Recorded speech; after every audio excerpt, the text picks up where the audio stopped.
Hello and welcome to the Grid Slot Gavra Racing Podcast. You're joined by Sender463 myself. Me, Tiger Assassin. And me, X-Nanny.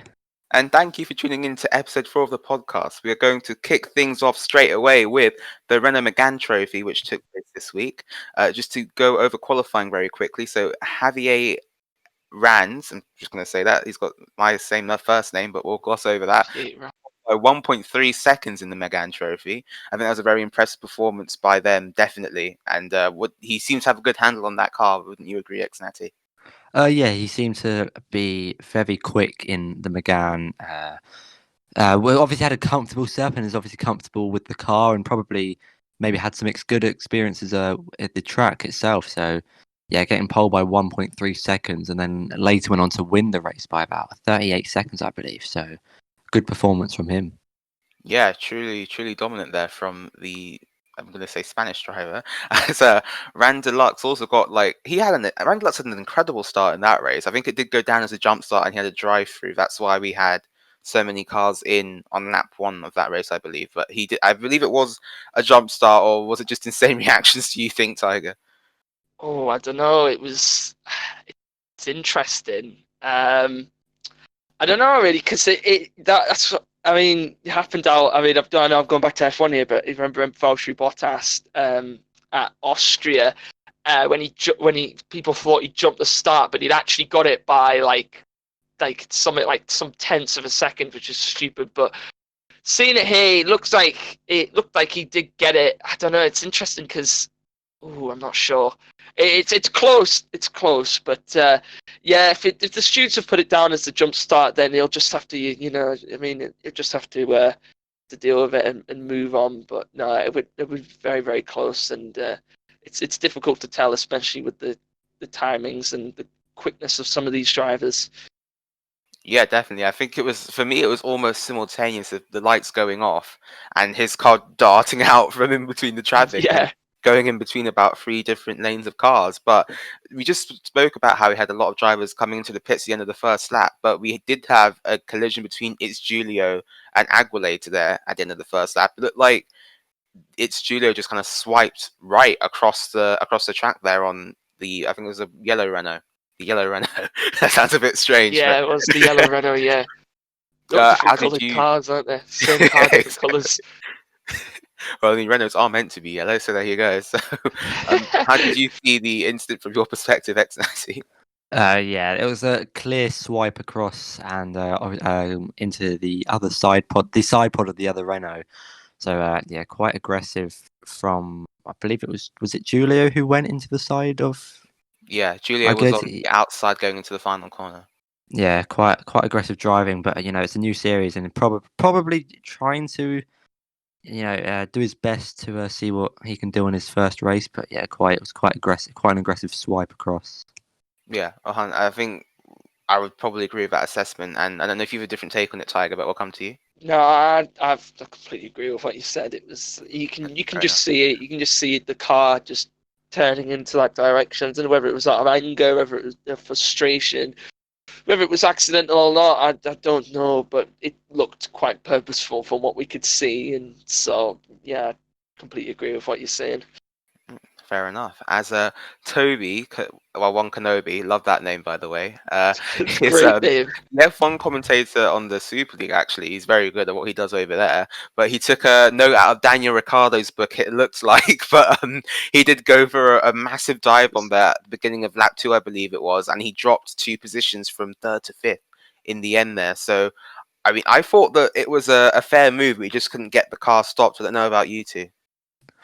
Yeah, it was an ambitious move, and he was probably focused on the 2 cars in front of him, and probably missed his braking point, and then took to the inside and avoided. There's no major contact between anyone, so unfortunate he didn't get it off. But it probably was, got a little bit in the moment, missed his braking point, and was probably too focused on the 2 cars in front of him. Yeah, I mean, it happens to the best of us, to be honest. Like when you commit for a late breaking move, you think, "Oh, I've got him." Then you lock up into the corner, you just feel the car start sliding. It's like, "Oh, this is not going to end very well for me." And unfortunately, luckily, he had a lot of runoff at the Dubai International Circuit. But yeah, he unfortunately lost 2 positions from that. But there was no damage, no carnage caused to anyone else's race. So yeah, not too bad for him. But all of that was actually part of an intense 4-car battle we had at the beginning of the Megane Trophy race, which is actually really nice to see. A nice change in those types of races here in Gavra Racing. But later on during the race, I believe it was around the 25-minute mark, I think. Becerra got a hugely unlucky spin into the wall, and it looked like he just lit up the rear tires and he just went into the wall. How did it look from your opinion, Tiger? Yeah, it just big oversteer, just straight into the wall there. It was unfortunate because you just got to be, some drivers just got to be careful, just especially when you're coming out of certain corners. You can't go too much on the power, otherwise, yeah, you just get that big chunk of oversteer, and it happened there to him, which was unfortunate. But some of these drivers try to push it to the limit. They want the best out of the car, out of the corners, into the straights, and he just pushed it just that little bit too far. Now, also, we couldn't see what assists each driver was running with, so whether or not he was running that Megane Trophy car with or without traction control, we don't know. But that looked like something that would happen if he didn't actually have traction control on. Looks like he just booted Definitely, yeah. he just booted on the throttle a bit too early, and that just caused the rear to go round. But speaking of setup troubles, a man who's had a lot of problems with setup troubles in the past, Natty. Not to diss your setup videos that you have on YouTube there, but Brilliant videos. Yeah, they are great Very videos. helpful. But a few minutes later, Becerra also had another crash, spinning out into the pit wall. So clearly, those issues that he had with his car were he wasn't able to fix, and had another issue just a few corners on. So yeah, what was your opinion on that, Natty? So yeah, maybe when he did have his earlier spin, maybe he wasn't feeling comfortable with his car setup or something. Maybe he kept like those rears were still like overheating, and the damage that from when he hit the wall previously might have, well, obviously would have affected his car's performance, and maybe he just wasn't aware of how much damage was done to his car, and then obviously struggling with the damage previously, and then it ended in another spin into the wall. So unfortunate for him. Definitely, and obviously with Project Cars 2 being more of a sort of hardcore sim racers simulation game, I guess they've said the word simulation so many times now. But there's when I first got the game, and went onto into the setup window, it is so unbelievably in depth. Like I don't even know what a bump stop is and how that changes how the car feels. But there's so many things that you've got to get right on that game to be really comfortable on the car. So it's very, very hard to do.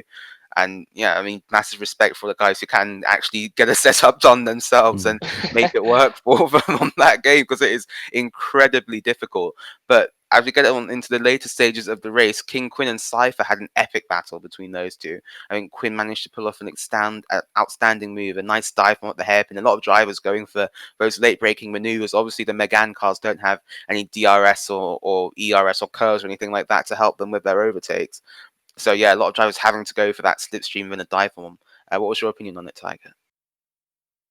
Yeah, no, it's a good move, good battle. But yeah, as you said, it's going to be difficult in those cars, especially to make those overtakes compared to the likes of F1 or something. But no, it's a good moves and good battles in there, and drivers doing very, very well to overtake, especially without having all of those assists to help them down those straights and into those corners.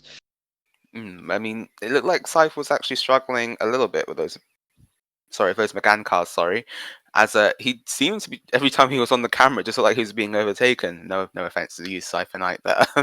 Randalux also managed to pull off another dive bomb overtake at the hairpin as well, with 7 minutes left to go. So the dying stages of the race really, really heated up there. With a lot of overtakes being made just to try and get to the end of the race in the best position.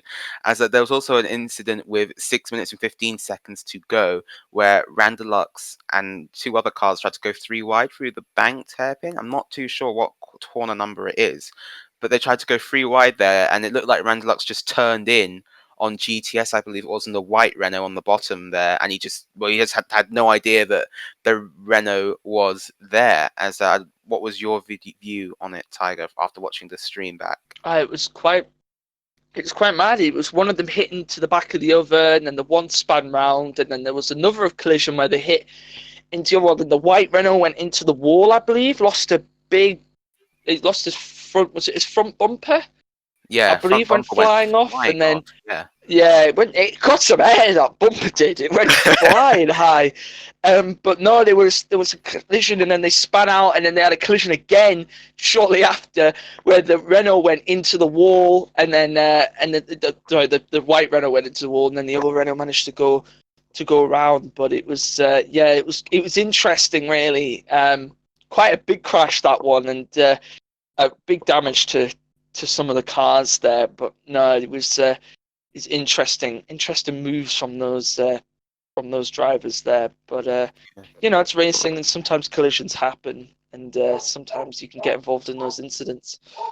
Yeah, that front bumper there seemed to catch more air than Mark Webber did in Valencia 2010. Yeah, it's an unfortunate collision, obviously, for it to happen that late in the race as well, and to get such massive damage there. Obviously, I think the damage was on in the Project Cars 2, and when you get that damage, it does really affect how the car handles, as it would be in real life, obviously. But Yeah, yeah, definitely. so unless you guys have any suggestions down in the comments for if you miss any race in the Project Cars 2, that was the only stream I could find that happened between the last episode of the podcast and this episode. So that being said, we're going to move straight on to GT Sport, and once again, I'm going to hand over to your lead commentator from that, X Natty G.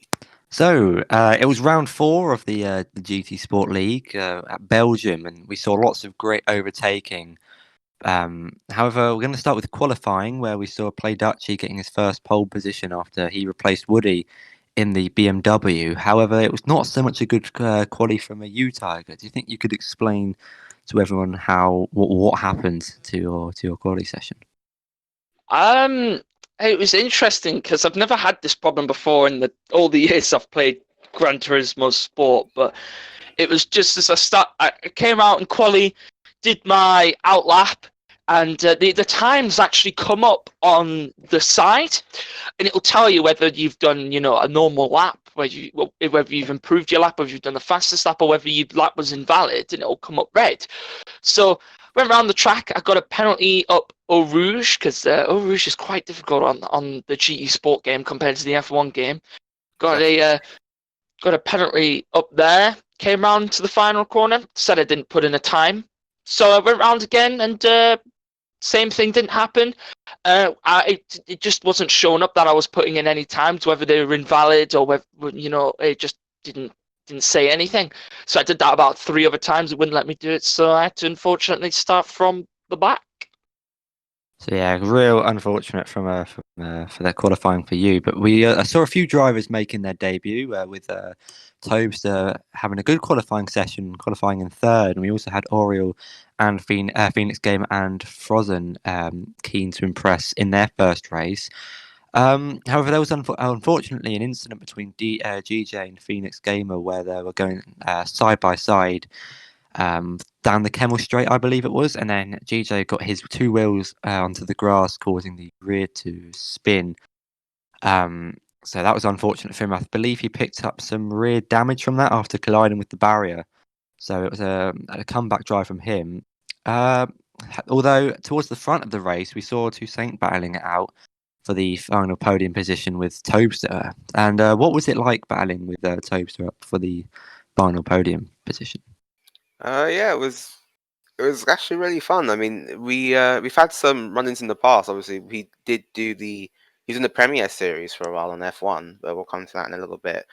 But yeah, it was interesting because the cars are so, with obviously balance of performance on, the cars are so evenly matched that it was really hard for one of us to just get away from the other one and for the other one to not have a chance. But I think in my commentary on the freshman league, I made quite an embarrassing mistake where I called the chicane at the top of at the end of the Kemmel Straight, I called that the Nouvelle chicane, but that's in Monaco. So I believe it's actually called Le Com, but it meant that every time that I was able to get a better run up over Radion, and I was in his slipstream down into Le Com, I had more confidence than he did on the outside to make those sweeping moves around the outside that you probably kept seeing me do, Natty, on the commentary. I think Thunder was a good fan of that, but it was really refreshing to actually battle like an old rival like Tobster. Like on the F1 game, he is very quick in the wet.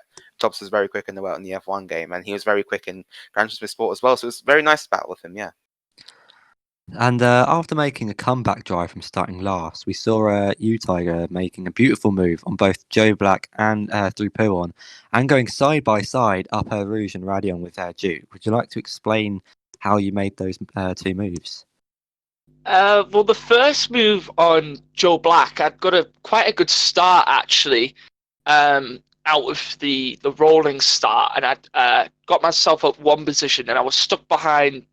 I was behind Joe Black going up Eau Rouge and along the Kemmel Straight, and then I got into that chicane, and I knew that I was going to have to get him at some point on this lap, otherwise I was going to drop back from the front pack. So came out of just coming into Pouhon. I was right behind him, and I was like, I knew I couldn't take him through Pouhon because it's practically impossible to overtake any car through that corner without either hitting the AstroTurf or the curb on the inside. Which, can I just say, that track is on the GT Sport game. There is so much AstroTurf and so much gravel. Like even if the back wheel of the car hits it, you just get a big chunk of oversteer. And we've seen it many times before. It's really unforgiving. But managed to, on the exit of Pouhon, I got around the outside and took him down the inside. It was a bit of a ballsy move, you could say, but it needed to be done. If you look at the replay back, I was millimeters off of his car. And I was millimeters on the other side off of the gravel, and that could have ended horribly if I'd hit the gravel. But got the move down the inside, got it done, and then me and Duke had a bit of a battle. The first time we went wheel to wheel, I got the cut back and turn one. First time we were going wheel to wheel, we were going to go wheel to wheel up a Rouge, and then I backed out because, as you probably know, Toussaint, and probably you as well, Natty, even off the F1 game, it is practically nigh on impossible to even go wheel to wheel up a Rouge. So backed out of that, and then the second time I thought he was going to back out, but he didn't. So we ended up both going wheel to wheel up there, and surprisingly, we both didn't come out with any damage, and Duke only got a 5/10 penalty, so it wasn't too bad on both parts. But no, it was really good to be battling with him, and it was a challenge for me to work my way back up the grid, but I went from the back to sixth position in the end, so I was quite happy with the performance. Yeah, it was an incredible, really incredible to watch those two drivers going side by side up a Rouge, and with only 15 minutes to go, that it became a three-way battle with Tiger leading the way, followed by Duke, and then GJ was gaining on this battle. However, there was a collision between Duke and GJ towards the end of the Kemmel Straight, where we saw GJ brake slightly earlier than Duke was expecting, and the Mercedes driver went into the back of him, which caused a lot of damage to GJ's car, GJ's Subaru. However, on the final lap of the race, we saw Duke slow down for GJ and let him go through. So that showing good sportsmanship from Very Duke. good sportsmanship. Yeah, he finished disappointing. Well, I say disappointingly, finished down in 10th place after winning the first three races of the season. That allowed Jojo Power to close the gap on his championship rival to only 5 points behind Duke, and then Toussaint comfortably 6 points behind Jojo.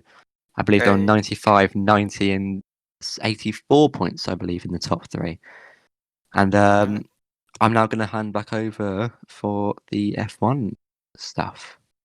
Thank you very much, Natty. So if you do want to go and see either the Project Cars 2 or the GT Sport races that were just talked about, they are already on the YouTube channel. That's where we get all of our information from for the podcast, and they are there and uploaded, ready for you to watch, which we always upload after the race has finished.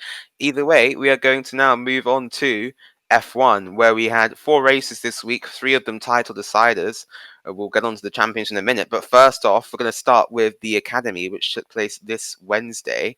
As a straight away in qualifying, we had a little bit of a misinterpretation of the rules potentially by It's Julio, who misread his qualifying ban and going out with 10 minutes to go of qualifying instead of 5 minutes. I'm sure the stewards will look at that, and hopefully we'll get clarification on if there are going to be any additional penalties for It's Julio, considering that the championship is now over. Victor 90 completely cut the corner on the first lap there. I don't know if he was trying to gain any positions or if he just made a mistake, but how did you see it from the commentary booth, Tiger Assassin? It's interesting because everyone's going wheel to wheel. It's difficult really, but it depends on how the stewards look at it. They might look at it and say, well, Victor, you'll give you a penalty. It was a clear corner cut, but the stewards will look at it and they'll give their judgment on it, and it's always usually the correct judgment because we have a very good stewards team here in Gavra Racing. But no, it's interesting because those drivers all go wheel to wheel on the start, and it's usually very intense. But yeah, it's Victor. Yeah, it's interesting, but he did cut quite a lot of that corner to be fair. So whether he maybe missed the braking zone or I'm not too sure really, but that'd be interesting to see how the stewards look at it. Yeah, that did. Although that being said, it did lead to quite a nice four wide moment going into the hairpin of turn 7, I believe it is, which is quite fun to watch. But there was a big crash on that 4 at turn 19. Ellison pushing the car of Devil's Angel into the barrier there on the exit of that corner, just after the bridge where the hotel is. The track has been built around. But it's a bad, from my point of view, it was a bad misjudgment from Ellison not seeing that Devil's Angel was going to be braking as he did going into that corner, just pushed him in. Do you have a different take on it, ex-Natty? No, I agree. I think he probably didn't see him there on the outside, and maybe probably misjudged his braking point, and then obviously trying to go round the outside of that corner without hitting the barrier on the right hand side can be quite difficult. It's a semi-tight corner. Not often you see many overtakes there, but yeah, pretty easy to go wide or be even pushed onto the into the barrier. So yeah, I kind of agree with what you said. Yeah, as in, well, you know how tricky that corner is, ex-Natty, from last year's Super League. I'm sure it brings back some traumatic memories for you, turn 19 at Abu Dhabi. But like as you just said there, it's a very tricky corner to get right 14 times in a row, and unfortunately, on that one time, either Ellison or Devil's Angel didn't get it right, and that was the consequences there. Those are the consequences there, even. As Tonios actually went into the same wall as Devil's Angel did at turn 19. I think it was all on his own though this time. Just made a misjudgment coming underneath the hotel and paid the price for it once again. So that corner claimed many a victim over the course of this week, and hopefully moving forward we can try and either Codemasters can try and fix the barrier glitch they have at that corner, and then other tracks such as Singapore, or we can just try and keep it a bit slower through there, guys, please, so we can actually just avoid the corners as much as possible. Yeah, exactly. Everyone just cuts it every single time and gets like a 7-second time penalty.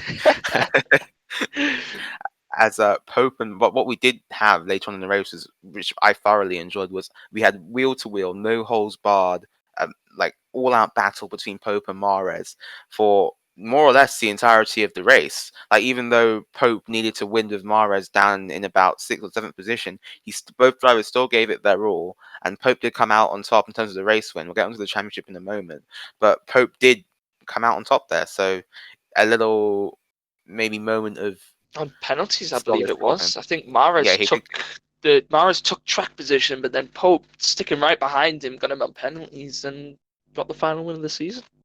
Yeah, it just shows that you can't just run a quick race; you have to run a clean one as well. As that's a phrase I like to use a lot.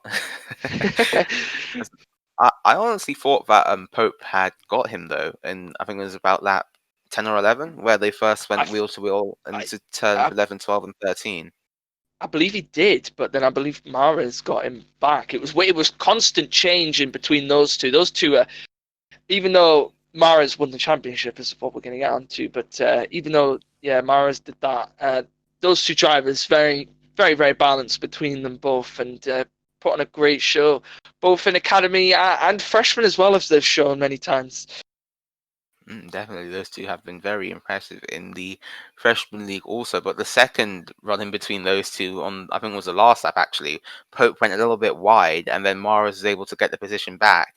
And obviously, with that final sector being as tricky as it is, there's no real place to make an overtaking maneuver. So when it came round to the line, and well, even the two commentators like Evan and yourself, Tiger, we were both were both so shocked when Pope and Marsh suddenly swapped positions. Or it didn't have an impact on the end result of the championship. It was still a awesome race to watch, and big thanks to those two for giving us such great, well, YouTube watching and stuff like that over the course of this season. And congratulations to Mahrez for winning the Academy season. He did win the Academy Championship, and he has taken a win in the Freshman League as well. Speaking of which, we're going to go Well straight done, onto the Mahrez. Freshman League, where Lord Jedi came into that race 19 points behind Holland Campion, his championship rival, following events at Brazil, which were interesting.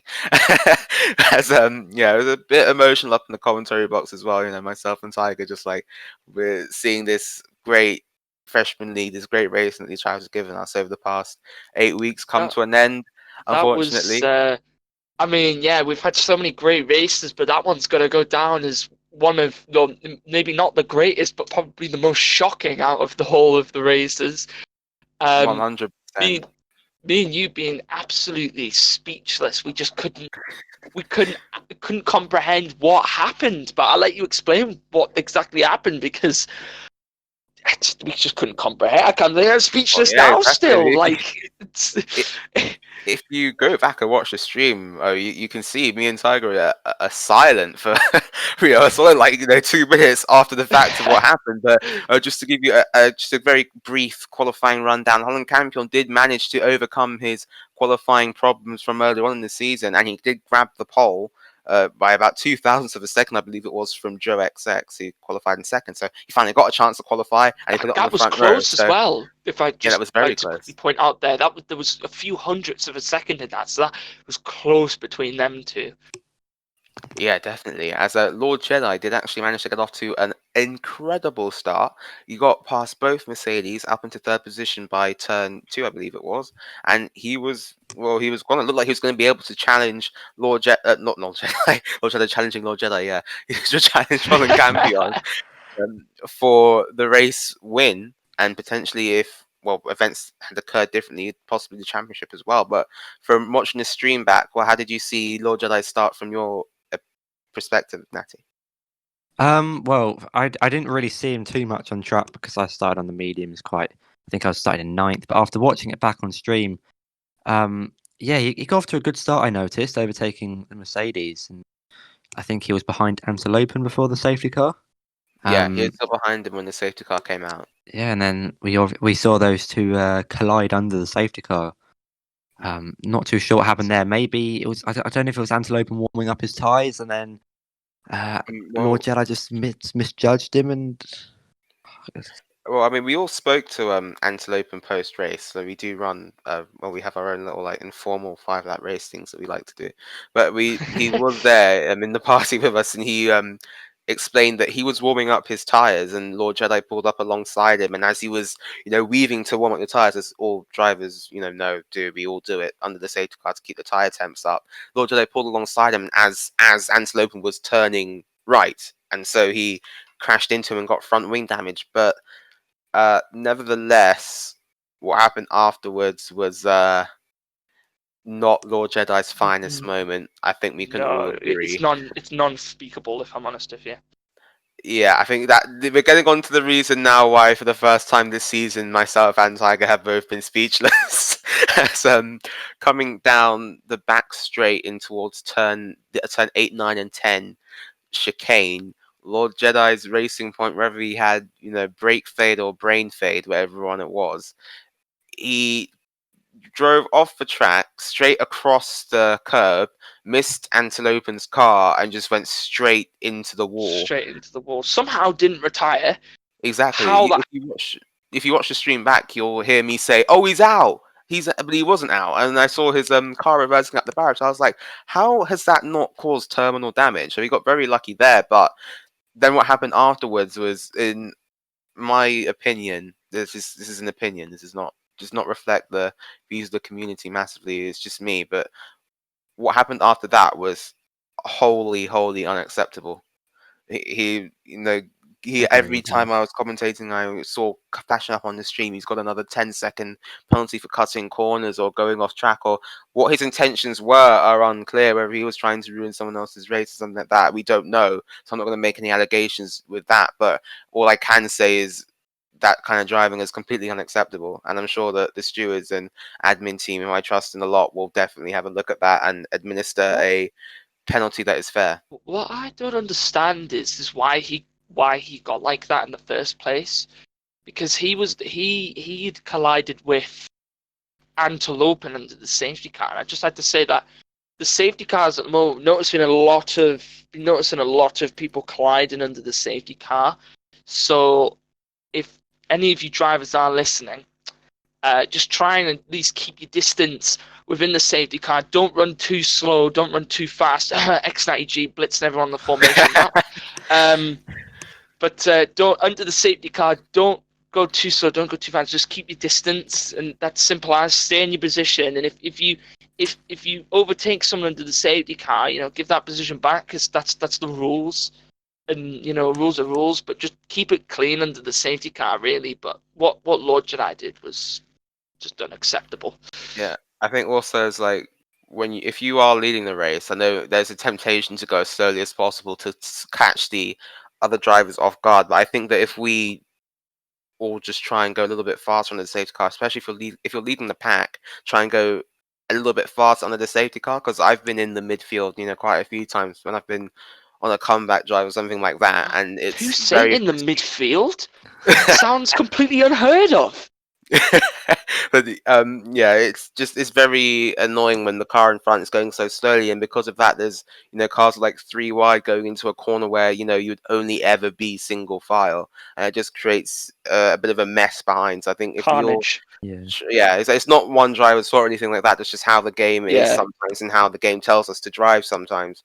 So yeah, but I think if we're all going forward, just try and improve on that, we should be able to avoid things like that. But moving on to a lighter note. Well, not for Xnati anyway, but Red Bull did also clinch the Constructors' Championship, the third team to do so, to get a championship double with the Drivers' and Constructors' Championship. They got it by 3 points over the Williams team after, and I'm sure some might not actually believe this, but Ansloven actually ran out of fuel on the line, which gave Red Bull the points that they needed to clinch the championship, after I believe he was overtaken by Pope. Yeah, it was And, really, really unfortunate to watch it back. And well, for myself, finishing P3 and then seeing my teammate in P4 behind me, not knowing where Holland Campion or Cryptech were at the time, it was just such a mix of emotions. Spectating the Williams of Antelope and crawling to the line, and then just watching Holland Campion jump him and Pope on penalties, and then obviously Cryptech coming back through to finish, I believe, seventh or eighth or something, I think which was enough. seventh, Which was enough points to give them the championship by 3 points. But yeah, really, just really unfortunate for us. But there's always next season, I guess, to try again. Williams I have coming to out say swinging very well next done. season. So Williams coming out swinging then next season. Just have to say, very well done to Campion not to get any penalties. So came across the line, 0 penalties in that race. Everyone around him had quite a few. So throughout all the battles that he had, and then he had a bit of damage, didn't he? Fell to the back of the grid, and so not have any penalties after all of what happened in his race is well, it was quite remarkable, really, and showed why he was the champion. Yeah, well, there were a couple of little spins there from Holland Campion in the beginning of the race, but nevertheless, he did incredibly well. He's done very well this whole season. So big congratulations to Holland Campion and the whole Spectrum family, and thank you, Peter, for sending in the video of Geordie spraying the champagne there in what looked to be a park. Yeah, big congratulations there, Peter. You're an absolute legend, mate, and thank you for letting Holland Campion race with us here at Gavra Racing. It was lovely to see that, and good for the community. Big congratulations to Holland Campion. Now, Premier Series, this is my time to shine. Two Saints territory. So I did manage to bring home the championship win after winning the race. Though it wasn't without a big challenge. I'm sure. Well, you'll Tiger and Natty were both actually in the race for a second time in a row. Like we all in both the Premier Series and the Super League races, which was a bit strange were, for yeah. all three of us. As well, yeah, but on the first half of the Premier Series, Tim, I have no idea what he was doing, but if you watch the stream back, it looks like he just came over on me, which caused my car to go out of control a bit. Then I turn onto Shankster, and he gets even bigger front wing damage. How I didn't get a puncture, I have absolutely no idea. But then it meant that we both had to come into the pits, and we were both, more or less plumb last come lap. Well, 5 or 6 it was. We were both plumb. Well, Shankster was ahead of me by one position. I was a bit slow on the uptake with my front wing damage, but we both then had to fight back through the field with a late safety car being pivotal for me to win the race. But before that, we had some added controversy with the Williams cars, who caused quite a kerfuffle. I'll let I'll let Xnati handle get that down one. to the way. So yeah, this is the blue flag issue. Is this what we're?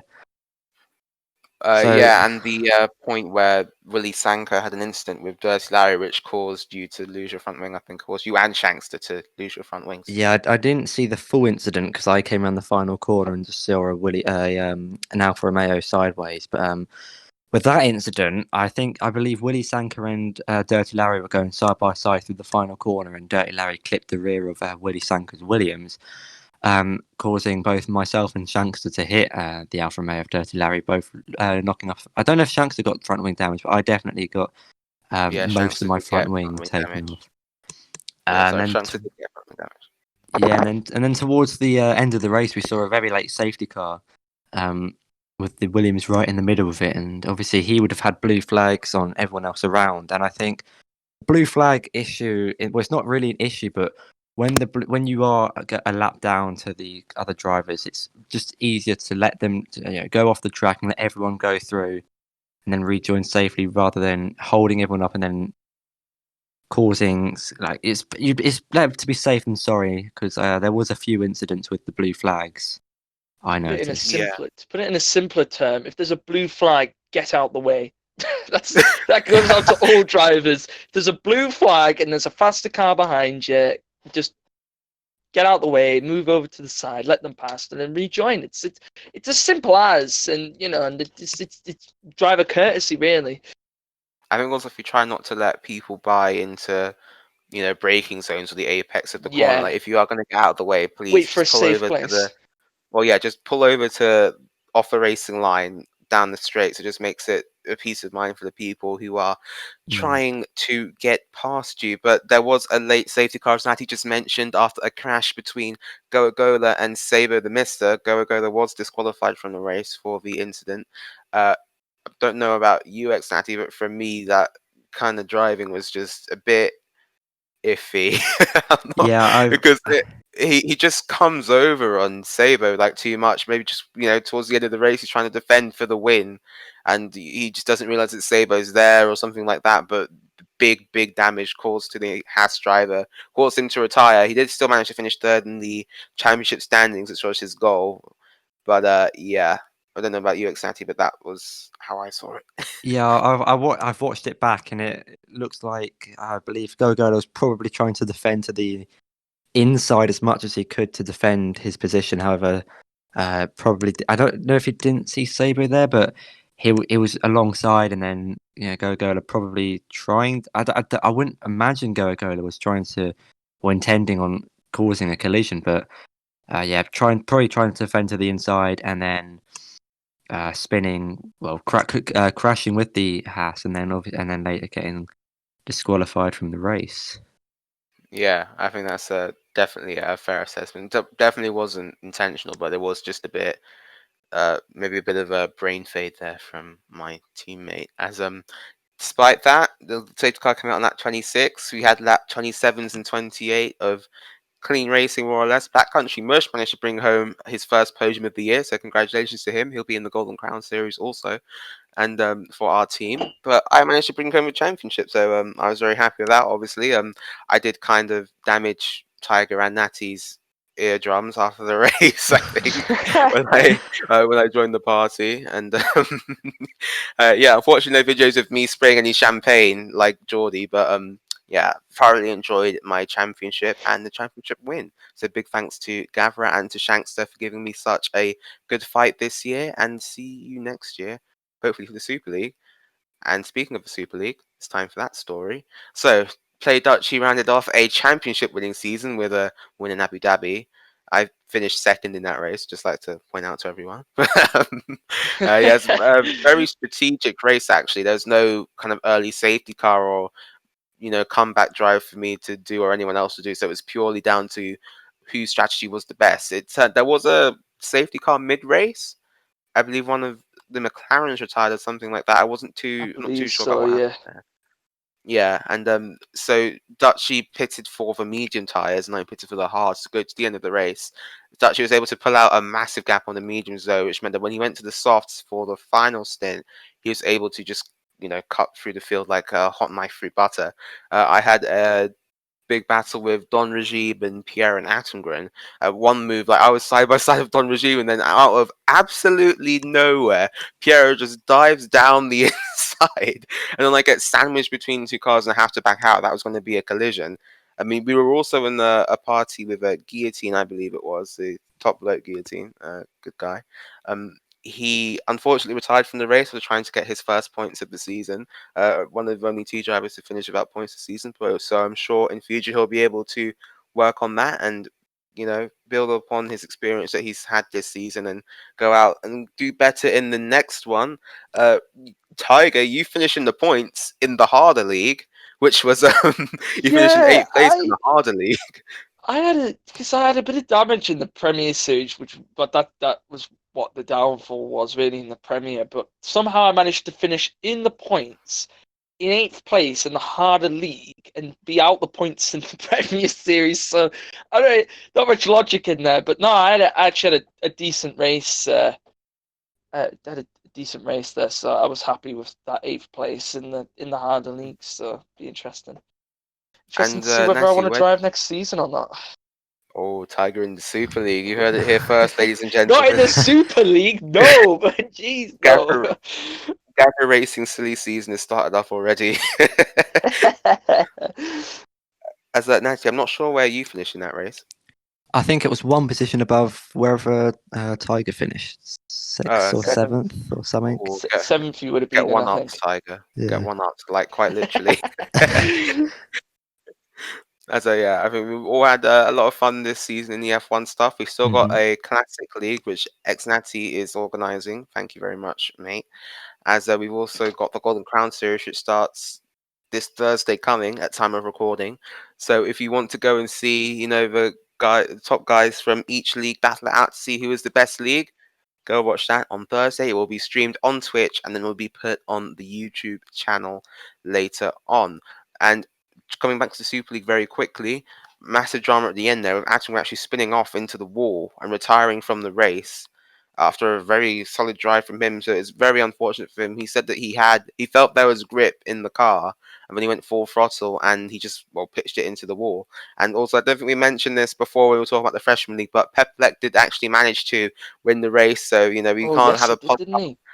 Yeah, he did. We can't have a podcast without mentioning Pepelec. So he did manage to wrap up the win there, and good for him. There's a nice change of pace after struggling in the race and doing very well in qualifying. But anyway, this is the moment that you've all been waiting for. It's time for the driver interviews. We had a Dutchie last week. We've got another Dutchie this week. As now we have Sender463. Sorry for keeping you for a while. How are you, mate? Hi there, I'm doing good. Thanks. And you? No problem. So, could you tell our listeners a little bit more about yourself? So, where you're from and what series you race in? Well, I'm from the Netherlands, Holland. It's in the EU. You probably already knew that. And my real name is Sander, and I drove in the GT3 series of the Project Cars 2 Championship, which has ended now, but you can watch it back if you want. There was some good action in it. Yeah, definitely. We've got all of those races up on the YouTube already. I'm going to hand over to Xnatty for the next question. So Cass Nugents and yourself managed to wrap up the team's championship in the GT3 championship. How did the two of you ensure this would happen?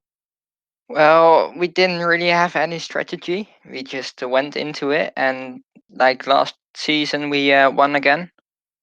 And actually, I didn't really know it until Cass said that if he both would have got a good result in, I don't know which race it was, but then we would have won the championship. And I was like, okay, well, that's good again. So we didn't really have any strategy. We just went into it again like last season. So if there was, say, like a championship decided between you two, who do you think would win, you or Cass Nugents? Well, that's tough to decide because we are both mostly at the same pace, uh, just like last season, and yeah, it would be a tough battle, I think. Okay, so we've got a maybe an inter-team rivalry there. So I'm going to hand over to Tiger now. So, Sender, unfortunately, you were outscored by a teammate this season, and how has that affected the inter-team relationship between the you? If it has affected it or not, maybe it hasn't. But how's that affected the relationship between you two? It hasn't really affected our relationship. I believe last season he also outscored me, but I'm still happy with my fourth place this season because fourth place is pretty good for me. I think that's a good result. Yeah. And talking about the strategy there, do you think that maybe implementing a strategy possibly for yourself to maybe beat Cass would be what you would need to beat them in the next season of GT3? Well, yeah, I could think of a strategy probably, and then you're giving me ideas, so Well, you have to win now, Sender. So there you go. You have to win the next GT3 championship.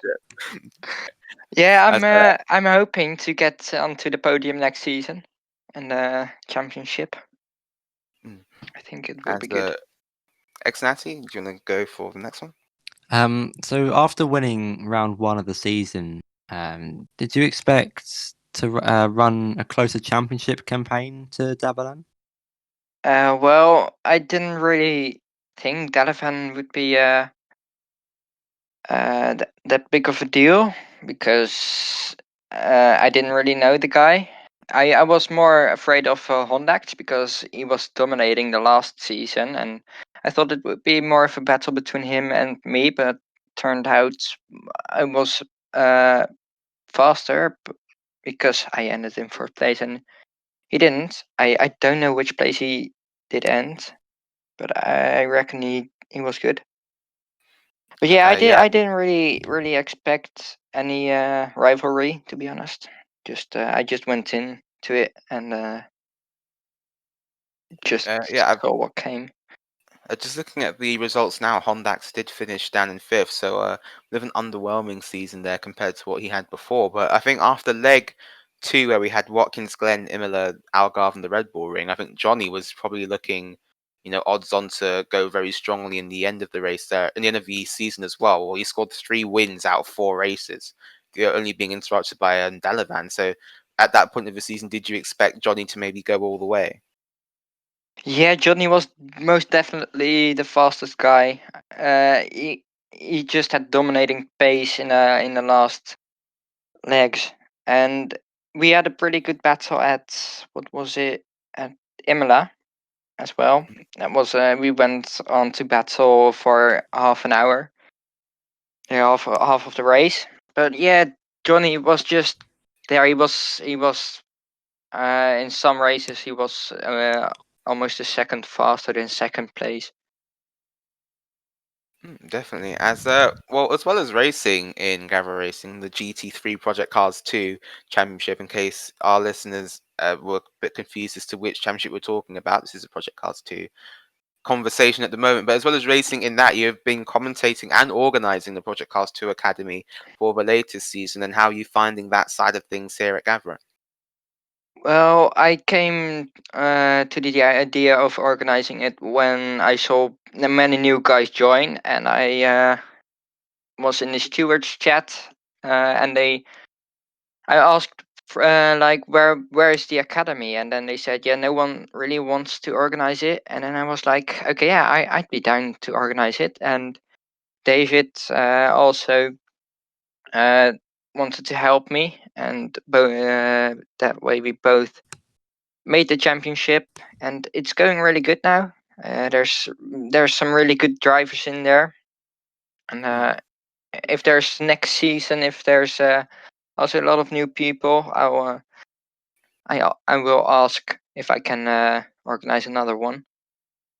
I believe you've got Deck Paint in that league, who are also looking at trying to get on a episode of the podcast very soon, who's leading the Project Cars 2 Academy at the moment. But I'm going to hand over to Tiger now for the next question. So I think, I'll skip that question because you basically just answered it about the academy and what it's there for. But what do you have any future plans for the academy? Is there anything you maybe going to change? You can keep it the same. So do you have any kind of future plans for it? Well, I don't really have any plans for it. We're just gonna run it. We do want to have two races in the wet. So I'll think about when the race will be in the wet. But yeah, I don't know. I'll see how many new guys join in the next season, and if needed, I'm gonna make a new one, a new academy, if that's okay with Racy and Sig, of course. But yeah, So I do you don't think, really have any plans. okay, but do you think that we could see potentially more or faster cars in the Project Cars 2 Academy at the moment? I believe what they mainly use the Megane Trophy, Renault Clio, and Formula C cars in Project Cars 2. Do you think we could see more like high downforce cars, potentially an LMP1 race, something like that, to get drivers just joining the league ready for faster cars around faster tracks? Well, I did. We there. It's in the schedule because we wanted to have cars that up each other. So we've started out with the Clios, then we went on with the Meganes, and then next week we will have touring cars, and then another race of touring cars, and then after that we will have the Ferrari Championship cars. So those are again faster, and I wanted to have an LMP car, but we didn't really knew who the guys were. So we have to expect the worst and the best. And if you have 16 guys driving around in an LMP car who aren't really stable, that's just too much of a deal. That's a bit too dangerous, and we don't want anyone crashing out, obviously, and crashing Okay. other guys out. All right, thanks. And I'm going to hand over to X Natty now for the next question. So there is a Indy 500 event coming up next Sunday, which I believe you're organising. And how much have you prepared for the event, and how much are you looking forward to it? Well, I'm not the organizer, but I am the admin of the Gavra racing team in there because it's organized by another guy. I didn't know him. It's from another community, but I saw the invite from Racy in the announcements, and then I immediately went with I want to be in there, and then Racy handed the handed it over to me, and now we've got 4 guys in there, and yeah, it will be good. We are Yeah. also looking for commentators if you don't have them yet. I don't know for sure. Oh, well, Just I mean, if you want to commentate me, hit me up. all right. I'm sure we'll try and do that. Or or I'd be down for commentating on an Indy 500. It sounds quite fun, actually. Or I don't know if Tiger wants to do that if he's too versed in the world of IndyCar racing. Finally, though, however, do you think that you'll ever branch out into other forms of racing, either on Project Cars 2 or on to the F1 games potentially?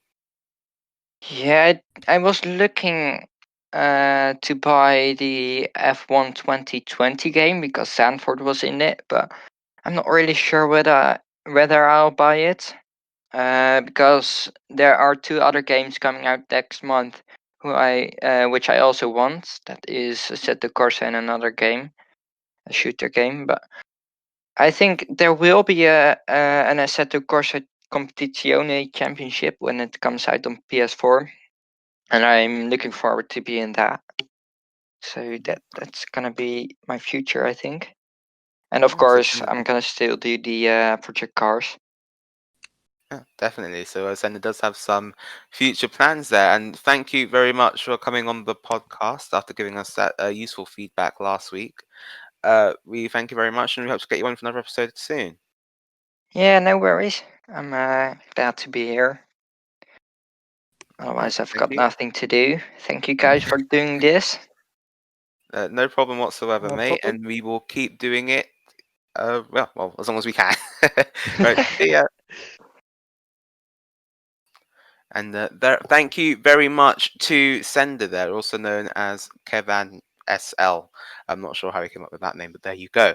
So if you want to be involved in the podcast the same way as Sender just was, please let us know. Either PM us on Discord, Instagram, or the Twitter, all of which will be linked down below. As we're actually going to move into the Q&A section right now. We didn't get too many questions this week, so this should only be a quick blast through.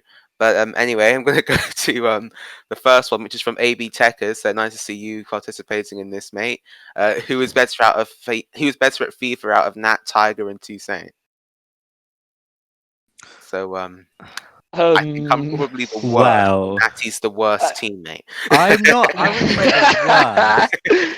I'll just say FIFA doesn't particularly like me when it comes to project. Oh, come on, Natty. Yeah, I'm not allowing that.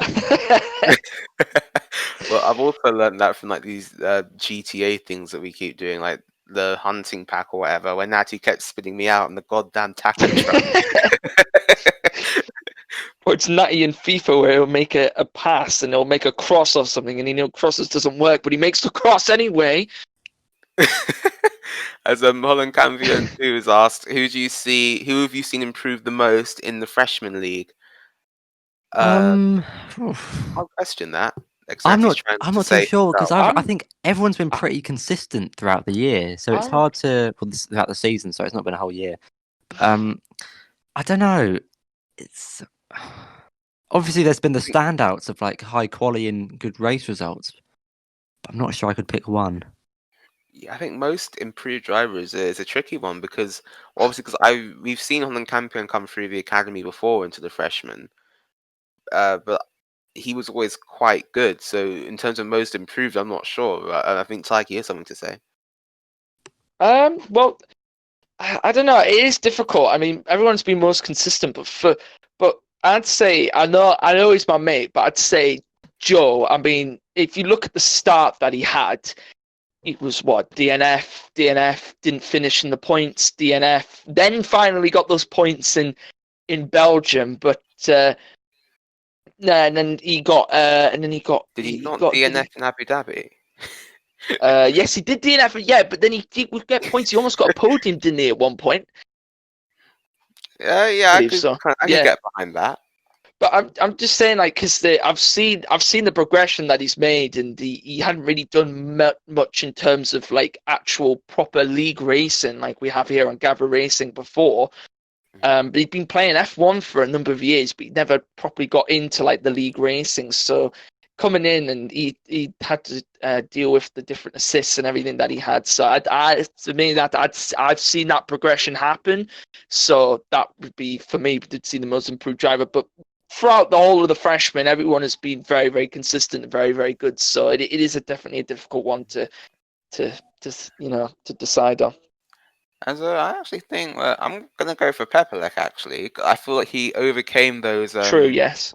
those race pace problems that he had early on in the season. He came back now to win the final race in Abu Dhabi, which I thought was very good for him.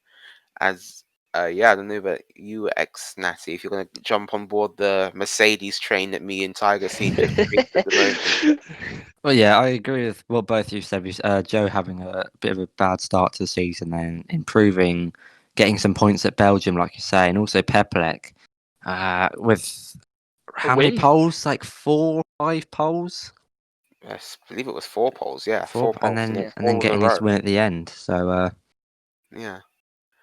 So we're going to go with Pepelec on that question, Holland Campion too. I mean, I think you're asking questions for which you'd like to say that you are the most improved. You've been consistently good over the course of the entire season, so you have the equal most amount of wins. So we can't say you're the most improved driver. Anyway, so Evan asks, who is Tiger's favorite co-commentator? I'm not answering that question. Move on. Yeah, okay, Evan, we'll go with you. We'll go with you because you're the OG and you're the first person that I commentated with, so you'll be my favourite. Now, watch how it's Shaggy on when we go to the Golden Crown Shaggy and All right, so Woody asks, have you ever been to an F1 race? What were your favourite moments during the race that you went to? So I actually haven't been to an F1 race. I don't know about you two. Me neither. I have. I went to the British Grand Prix, Silverstone. I think it was Home Grand Prix. Indeed, and I think it was 2016 when it started raining and the two Williamses were actually battling with the Mercedes. I think it was 2016. Was that on 2015? Yeah, wasn't that when Williams were actually? 2015. Wasn't that actually when Williams were actually good? Yeah, wasn't it when they had Bottas and wasn't it when they had Bottas and Massa? And then it started raining, and then yeah, it was a good race watching Mercedes and Williams' battle for podiums. Quite fun. All right, nice. As Cryptech has asked, what are you looking most forward to in the F1 2020 game? Well, I am most looking forward to them finally fixing the bloomin' traction issues that I keep having, where you just spin up the rear so much of every low traction, like every low speed corner, which means you have like no pace down the straight whatsoever. Like they're F1 cars, they're meant to have downforce at the rear. It's just like the cars just feel so unbalanced through nearly every single corner. I'm glad that they're actually going to fix that now. So that's what I'm most looking forward to. Also, the overtake button's pretty cool. I don't know about button, it'll be fun. Yeah, and I think I could say my team for that one. I just can't wait to start a new team, and then see how in depth the game goes into buying drivers and sponsors, engine departments, and all that sort of technical stuff. Basically, like I don't know if like we're going a little bit off topic here, but like FIFA sort of manager career. Like where you can like manage your own team and stuff, and you can buy your players and that you want, sell players, stuff like that. It's going to be like that, but in F1. I think that'd be awesome. What I'm looking most forward to is them fixing all the goddamn bugs that they have in the game. Safety car, race not being able to start. One driver gets let off the loose while everyone else is sat on the start finish straight. The tire walls come out into the middle of the track when someone crashes into them, as we spoke about before. What else is there? There's too many bugs. Fix your bugs, Codemasters. That's all I have to say. I wouldn't hold my breath on that one, Tiger. I think there's definitely going to be a first day patch, but either way. So Majestic Vibes, actually, we do quite like that name. I think that's Natty's friend. Actually, has an actual question this time. He says, with F1 2020 coming out soon, do you guys plan on doing a My Team? And if so, what are you going to call your team?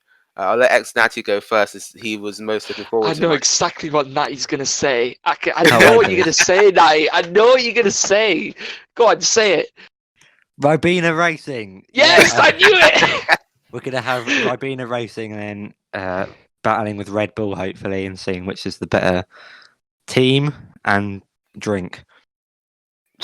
Although what I actually just realized though is that with F2 2019 being in the game and the My Team, doing its own stuff in career mode, you can have Lord Mahavir Raghunathan in your My Team in Wait, F1. wait, wait, How sick is who? that? Because Who? Mahavir Raghunathan, if you haven't seen the video on him, go and watch it because it's funny. Or if you haven't seen you don't watch the feeder series, that's why you don't get the meme, Tiger.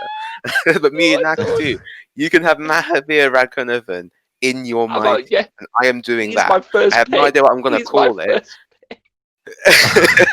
I have no idea what I'm going to call my team, Majestic. Right? That's not a good question, but I'm definitely going to do a My Team. But I'm getting Mahavir Raghunathan. I might call mine.